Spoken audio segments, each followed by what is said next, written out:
ಭೀಮನಕೆರೆ ಗ್ರಾಮದಲ್ಲಿ ಇರುವ ವಿದ್ಯುತ್ ಕಂಬ ತೀವ್ರ ಅಪಾಯದ ಹಂತ ತಲುಪಿದ್ದು, ಗ್ರಾಮಸ್ಥರು ತೆರವಿಗೆ ಆಗ್ರಹ ಮಾಡಿದ್ದಾರೆ. ಚಳ್ಳಕೆರೆ ತಾಲೂಕಿನ ನೇರ್ಲಗುಂಟೆ ಗ್ರಾಮ ಪಂಚಾಯಿತಿ ವ್ಯಾಪ್ತಿಯ ಭೀಮನಕೆರೆ ಗ್ರಾಮದಲ್ಲಿರುವ ವಿದ್ಯುತ್ ಕಂಬ ತೀವ್ರ ಅಪಾಯದ ಹಂತ ತಲುಪಿದೆ. ಇನ್ನು ಒಂದೇ ಕಂಬದಲ್ಲಿ ಟಿಸಿಗೆ 3 ಲೈನ್ ಹಾಗೂ ಬೋರ್ವೆಲ್ಗಳಿಗೆ 4 ಲೈನ್ ಹಾದು ಹೋಗಿದೆ. ತಂತಿಗಳು ಅವ್ಯವಸ್ಥಿತವಾಗಿ ಜೋಡಣೆಗೊಂಡಿರುವುದು ಸಾರ್ವಜನಿಕರ ಆಕ್ರೋಶಕ್ಕೆ ಕಾರಣವಾಗಿದೆ. ಇದಲ್ಲದೆ ಅಸ್ಥಿಪಂಜರದಂತಾಗಿರುವ ವಿದ್ಯುತ್ ಕಂಬ ಯಾವುದೇ ಕ್ಷಣದಲ್ಲಾದರೂ ಕುಸಿದು ಬೀಳುವ ಸ್ಥಿತಿಯಲ್ಲಿ ನಿಂತಿದೆ. ಇನ್ನು ವಿದ್ಯುತ್ ಅವಘಡಕ್ಕೆ ಕೈಬೀಸಿ ಕರೆಯುವಂತಿದೆ.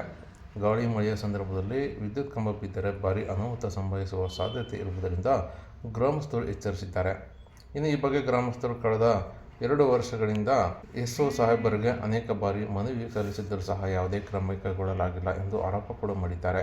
ಇನ್ನು ಲೈನ್ಮನ್ಗಳಾದ ಚೇತನ್ ಮತ್ತು ರಾಜಣ್ಣ ಅವರಿಗೂ ಸಹ ವಿಷಯ ತಿಳಿಸಿದ್ದರೂ ಸಮಸ್ಯೆ ಬಗೆಹರಿದಿಲ್ಲ ಎಂದು ಗ್ರಾಮಸ್ಥರು ಬೇಸರ ವ್ಯಕ್ತಪಡಿಸಿದ್ದು, ಆದಷ್ಟು ಬೇಗ ಸಂಬಂಧಪಟ್ಟ ಇಲಾಖೆ ಈ ಬಗ್ಗೆ ಗಮನಹರಿಸಿ ವಿದ್ಯುತ್ ಕಂಬ ತೆರವು ಮಾಡಿ ಮತ್ತೊಂದು ಒಳ್ಳೆಯ ವಿದ್ಯುತ್ ಕಂಬ ಸ್ಥಾಪಿಸುವಂತೆ ಆಗ್ರಹ ಮಾಡಿದ್ದಾರೆ.